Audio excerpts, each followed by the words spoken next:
شاہدہ 16-17 سال کی ایک حسین و جمیل لڑکی تھی۔ اس کا تعلق مڈل کلاس گھرانے سے تھا۔ اس کا باپ ریلوے میں کلرک بھرتی ہوا تھا اور حالات بتا رہے تھے کہ وہ کلرک کی حیثیت ہی سے ریٹائر ہو جائے گا۔ شاہدہ کا باپ سخت طبیعت کا ضرور تھا، مگر گھریلو معاملات میں دلچسپی لیتا تھا۔ جو کچھ کماتا تھا بیوی کے ہاتھ پر لا کر رکھ دیتا تھا۔ اسے بیوی اور بیٹی سے محبت تو بہت تھی، مگر وہ اظہار نہیں کرتا تھا۔ شاہدہ نے جب یہ کہا کہ وہ میٹرک کے بعد اپنی تعلیم جاری رکھے گی تو اس کے باپ نے دفتر سے قرض لے کر کالج میں اس کا داخلہ بھی کروا دیا تھا۔ شاہدہ کی ماں بھی اپنے کام سے کام رکھتی اور شوہر سے گھل مل کر نہیں رہتی تھی۔ اس کی یہ وجہ تھی کہ وہ اس کا خاوند اس سے زیادہ باتیں کرنا پسند نہیں کرتا تھا اور اپنے کام سے کام رکھتا تھا۔ شاہدہ کو اپنی غربت اور کم مائکی کا بہت احساس تھا۔ اس کی سہیلیاں اور آس پڑوس کی عورتیں اس کی خوبصورتی کی تعریف کرتی تو اس کے دل میں خواہش پیدا ہوتی کہ کاش اس کا باپ پیسے والا ہوتا۔ شاہدہ نے جیب خرچ سے پیسے بچا بچا کر ایک موبائل بھی خرید لیا تھا۔ یہ موبائل نہایت چھوٹا سا تھا، فنکشن بھی کچھ نہیں تھے۔ نمبر ملا کر کسی سے بات کر لو یا پھر ریڈیو سن لو، اس کے لیے یہ بھی غنیمت تھا۔ اس نے اپنا نمبر اپنی چند گہری سہیلیوں کو بھی دے دیا تھا۔ محلے میں اس کی ایک بچپن کی سہیلی بھی تھی اور اس کا نام فرخندہ تھا۔ دونوں ساتھ ہی کھیل کود کر بڑی ہوئی تھیں۔ فرخندہ ایک اسکول میں بطور ٹیچر بھرتی ہو گئی تھی۔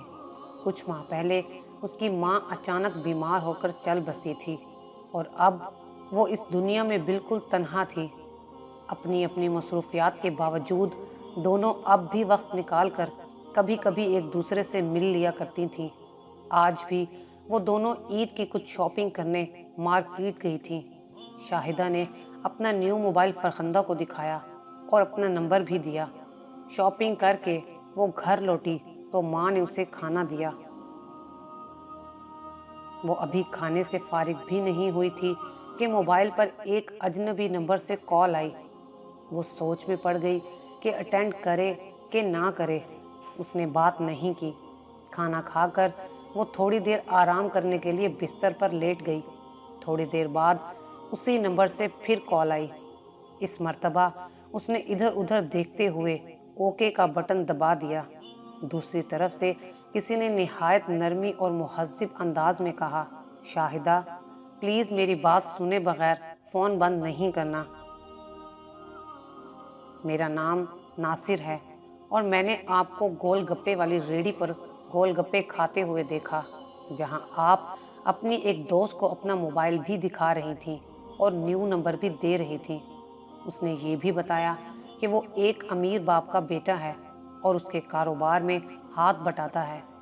اس نے جب اسے پہلی مرتبہ دیکھا تھا تو وہ اسے اتنی اچھی لگی کہ اس نے سوچ لیا کہ اسی سے شادی کرے گا۔ شادی کی خواہش کوئی بری بات نہیں تھی۔ شاہدہ نے اس بات کا برا نہیں منایا، مگر اس نے ایک بڑی عقل کی بات کر دی۔ شادی بیاہ کوئی گڈے گڈی کا کھیل نہیں۔ میں نے کون سا آپ کو دیکھا ہے جو آپ سے شادی کر لوں؟ اس کے کہنے کی دیر تھی، اگلے روز وہ اس کے کالج پہنچ گیا۔ اس کی چھٹی سے کچھ دیر پہلے اس کا فون آ گیا، میں کالج کے گیٹ کے سامنے بلیک کلر کی گاڑی میں بیٹھا ہوں اور دعا کر رہا ہوں کہ تمہیں پسند آ جاؤں۔ نہ پسند آیا تو پھر میرے سامنے خودکشی کے سوا کوئی راستہ نہیں ہوگا۔ میں سچ کہہ رہا ہوں، کہو تو قسم کھا لوں۔ شاہدہ سناٹے میں آ گئی۔ وہ اتنی اہم ہے کہ کوئی اس کے لیے خودکشی کرنے پر بھی تیار ہو سکتا ہے۔ اس کی ایک کلاس فیلو قریب آ گئی تھی۔ اس نے مزید کچھ کہے فون بند کر دیا۔ چھٹی کے بعد وہ گیٹ سے باہر نکلی، سامنے ہی وہ کار میں بیٹھا نظر آیا۔ وہ اسے پہچانتا تھا۔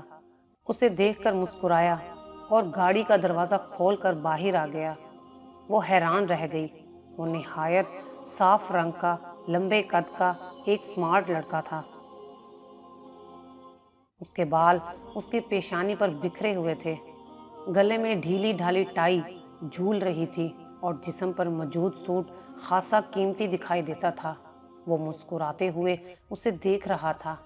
उसका दिल जोर जोर से धड़कने लगा। वो घबरा कर जल्दी से कॉलेज की बस में चढ़कर अपनी सीट पर बैठ गई। उसने चोर नज़रों से अपने इर्द गिर्द देखा। कोई लड़की भी उसकी तरफ मुतवज्जा नहीं थी। उसने खिड़की से बाहर देखा, वो अभी तक वहीं खड़ा था। नासिर उसे बेहद पसंद आया था। उसके बात करने का अंदाज भी बहुत दिलकश था। वो इतनी नरमी और अपनायत से बात करता था कि जी चाहता था कि वो बोलता रहे और वो सुनती रहे। उसने अपनी कई सहेलियों के बॉयफ्रेंड्स की मोबाइल में तस्वीरें देखी थीं, पर खूबसूरती में वो नासिर का अशर अशीर भी नहीं थी। घर पहुंचकर भी वो नासिर के ख्यालों में ही गुम थी। उसने आईने में अपनी शक्ल देखी। उसे लगा कि वो भी किसी से कम नहीं है। नासिर यकीनन उसकी खूबसूरती से मरऊब हो गया है। उसके जदीद अंदाज के कीमती कपड़े और शानदार गाड़ी बता रही थी कि वो किसी अमीर बाप का बेटा है। अपनी बेवकूफ़ी और कम फहमी की वजह से शाहिदा नासिर की खूबसूरती और उसकी अमारत के जाल में फंस चुकी थी। अब हर दम उसे नासिर के फ़ोन का इंतज़ार रहने लगा। एक रोज़ नासिर ने उसे तसल्ली दी कि वो कभी इस बात से परेशान ना हो कि उसका ताल्लुक़ गरीब घराने से है। उसने उसे ये भी यकीन दिला दिया था कि वो बहुत जल्द अपने घर वालों को रिश्ते के लिए उसके घर भेजेगा। शाहिदा को ये सुनकर बहुत खुशी हुई। शाहिदा, तुम ये सुनकर शर्मा गई होगी। काश मैं तुम्हें शर्माता हुआ देख सकता। देखो, तुम मना मत करना। मेरे पास एक स्मार्टफोन बेकार पड़ा है। अगर कभी मिले तो वो मेरी तरफ से कबूल कर लेना। मैं इसमें नई सिम भी डलवा दूंगा ताकि तुम बेफिक्री से तन्हाई में उसे इस्तेमाल कर सको।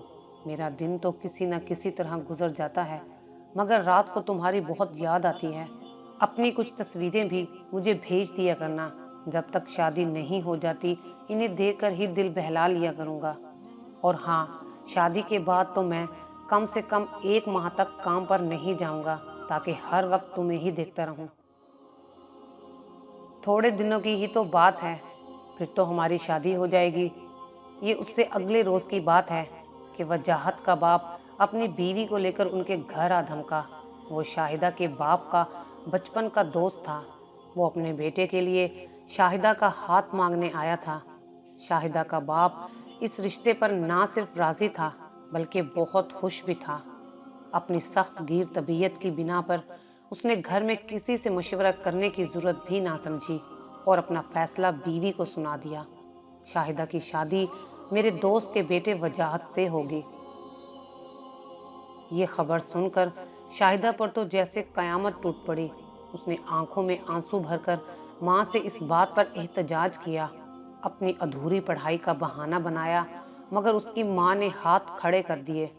मैं तेरे बाप से इस सिलसिले में कोई बात नहीं कर सकती, वो मेरे पीछे पड़ जाएगा। अगर तुझे कोई एतराज़ है तो जाकर उसी से बात कर। बस ये बात याद रखना कि माँ बाप जो भी करते हैं औलाद के हक में बेहतर ही होता है।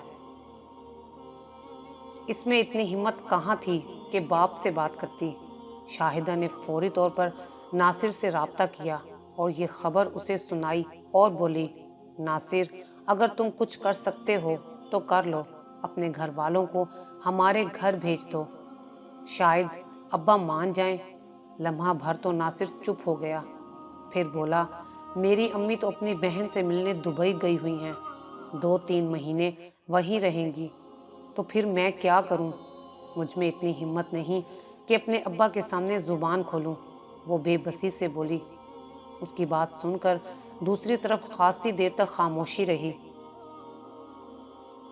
फिर नासिर की आवाज़ आई, तुम शादी करने से मना कर दो। ये मैं नहीं कर सकती, मुझ में इतनी हिम्मत नहीं। ये कहते हुए शाहिदा की आंखों में आंसू आ गए। तुम मेरे अब्बा को नहीं जानते, मुझे उनसे बहुत डर लगता है। शाहिदा, तुम मुझे ठुकरा रही हो।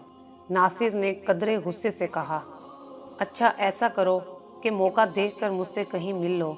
मेरी बड़ी बहन सदर के इलाके में रहती है। हम दोनों उनसे मिलने चलेंगे, हो सकता है कि वो कोई हल निकाल लें।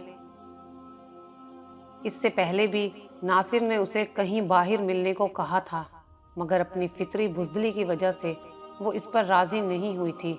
इस मर्तबा भी वो नासिर के मुतालबे को साफ टाल गई। ज़्यादा बेहतर ये होगा कि तुम अपनी बड़ी बहन को हमारे घर भेज दो ताकि वो रिश्ते की बात चलाएं। शाहिदा ने दो टोक लहजे में कहा। तुम मुझे गुस्सा दिला रही हो, नासिर ने कहा। मैं चाहता हूँ कि बाजी तुमसे एक दफ़ा मिल लें, फिर हम आइंदा का लाहे अमल तय कर लेंगे। सॉरी नासिर, ये मैं नहीं कर सकती। मुझे कॉलेज जाने के अलावा कहीं और जाने की इजाज़त नहीं है, उसने बेबसी से कहा। उसकी बात सुनकर दूसरी तरफ से फ़ोन बंद कर दिया गया। उसके बाद नासिर ने खुद से फ़ोन नहीं किया। उसने कई बार उससे रब्ता करने की कोशिश की, मगर इसकी हर दफ़ा यही रट होती कि वो उसकी बाजी से मिलने के लिए आमादा हो जाए।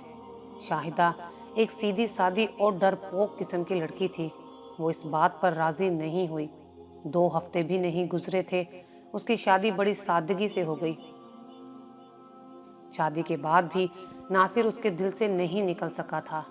उसे इस बात का भी अफसोस होता था कि नासिर ने उससे शादी करने के लिए ज़रा सा भी ताउन नहीं किया था। माँ अगर अपनी बहन से मिलने दुबई गई हुई थी तो वो अपनी बाजी को उनके घर भेज सकता था। दिन गुजरते रहे और अब उसकी शादी को हुए 3 माह बीत चुके थे। इतना अरसा गुजर जाने के बावजूद उसके दिल में वजाहत के लिए कोई जगह ना बन सकी थी।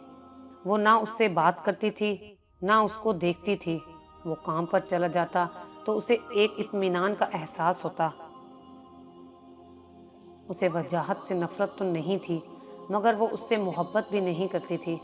वजाहत भी जाने किस मट्टी का बना था कि वो उसकी बेरुखी और नज़रअंदाजी पर कोई हर्फ शिकायत जुबान पर नहीं लाता था। उसने शाहिदा से शादी अपने बाप के कहने पर की थी।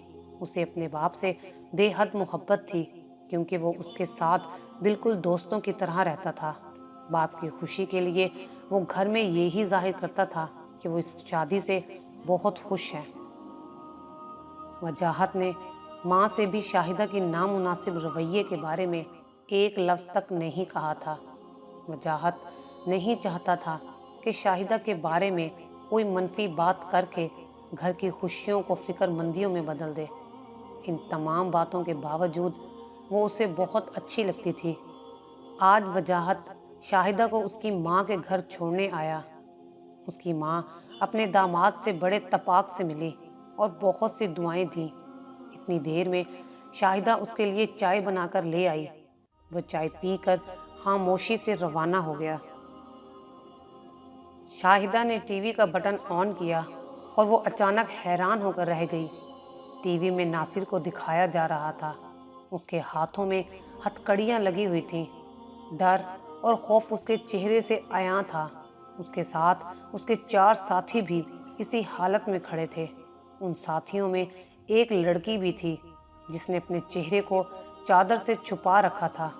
पास ही कुर्सियों पर साइबर क्राइम की टीम के अरकान बैठे हुए थे और प्रेस कॉन्फ्रेंस में एक डिप्टी डायरेक्टर इस वाक़े की तफसीलात बता रहा था, जिसकी वजह से उन लोगों को पकड़ा गया था। शाहिदा का दिल ज़ोर ज़ोर से धड़क रहा था।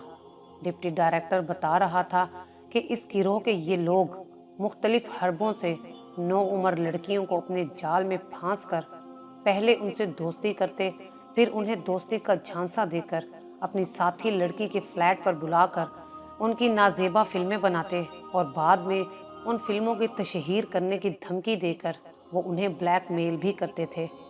इस काम के लिए उन्होंने किराए पर एक फ्लैट ले रखा था और इसी फ्लैट में लड़कियों को लाया जाता था।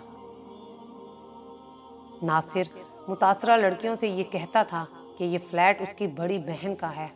बेवकूफ़ लड़कियां उसकी बात का यकीन कर लेती थीं। वो ये कहकर उन्हें इस घर में बुलाता था कि उसकी बहन उसकी होने वाली बीवी से मिलना चाहती है, ताकि फैसला कर सके कि वो लड़की उसके भाई के लिए मुनासिब है या नहीं।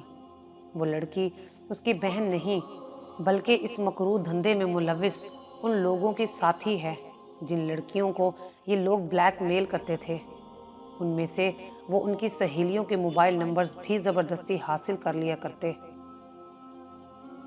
डिप्टी डायरेक्टर ने ये भी बताया कि मुजरिमों को पकड़ने की ये सारी कार्रवाई फरखंदा नामी एक लड़की की शिकायत पर अमल में लाई गई थी। वो उन लोगों की ब्लैकमेलिंग के हाथों सख्त परेशान थी। वो किसी स्कूल में बच्चों को पढ़ाती थी, जहाँ से उसे 15,000 रुपये माहाना मिलता था। उन 15,000 रुपयों में से उसे हर माह 5,000 रुपये नासिर को देना पड़ते थे। शाहिदा ये तमाम बातें सुन रही थी जब टीवी में कैमरा रक्षंदा नामी लड़की पर आया, तो बावजूद उसके कि उसने नकाब से अपना चेहरा छुपा रखा था, शाहिदा ने उसे उसकी आंखों से पहचान लिया। वो उसकी बचपन की सहेली फरखंदा ही थी। उसे एहसास हो गया कि नासिर ने कहीं उसे रक्षंदा के साथ देख लिया होगा और डरा धमका कर उसका मोबाइल नंबर ले लिया होगा। शाहिदा को झरझरी सी आ गई। वो जिल्लत और रुसवाई के गड्ढे में गिरने से बाल बाल बची थी। अब उसे अपना सख्त गिर बाप और बाप के हुक्म पर सर झुका देने वाली माँ बहुत अच्छी लग रही थी। उसके जहन में ये बात भी आई कि माँ बाप अपनी औलाद के लिए जो भी करते हैं अच्छा करते हैं। शाहिदा ने लरसते हाथों से रिमोट उठाकर टीवी बंद कर दिया और बिस्तर पर गिर पड़ी। वो इस बात पर शुक्र अदा कर रही थी कि वो एक बहुत बड़ी तबाही और बदनामी से बच गई थी। वो सोचने लगी कि लड़कियों के लिए दुनिया में सिर्फ माँ बाप, बहन भाई और शोहर ही होते हैं जो उन्हें तहफ़्फ़ुज़ देते हैं। बाकी गैर तो सब बेदर्दी से अपना मफाद निकालना जानते हैं।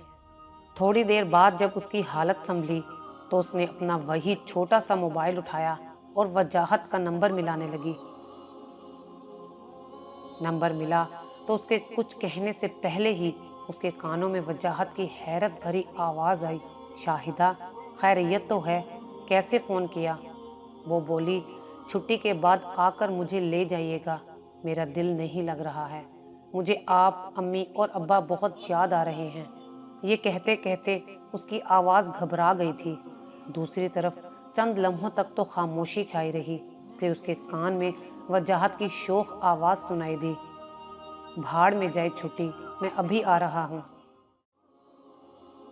जी अच्छा, मैं तैयार बैठी हूँ, शाहिदा ने अपने आंसू जब्त करते हुए कहा और फ़ोन बंद कर दिया। अपना सामान बैग में डालते हुए वो सोच रही थी कि अपने माँ बाप और शोहरों की इज़्ज़तों का ख्याल रखने वाली लड़कियों की ज़िंदगी कितनी काबिल रश्क होती है। वो शादी से पहले अपने माँ बाप के घर में बड़ी इज्जत और एहतराम से वक्त गुजारती हैं और शादी के बाद मरते दम तक अपने शोहर के घर में। वो लड़कियां जो अपनी इज्जत के इन रखवालों की कदर नहीं करती, नासिर जैसे शैतान और दरिंदा सिफ्त लोग कदम कदम पर घाट लगाए बैठे होते हैं।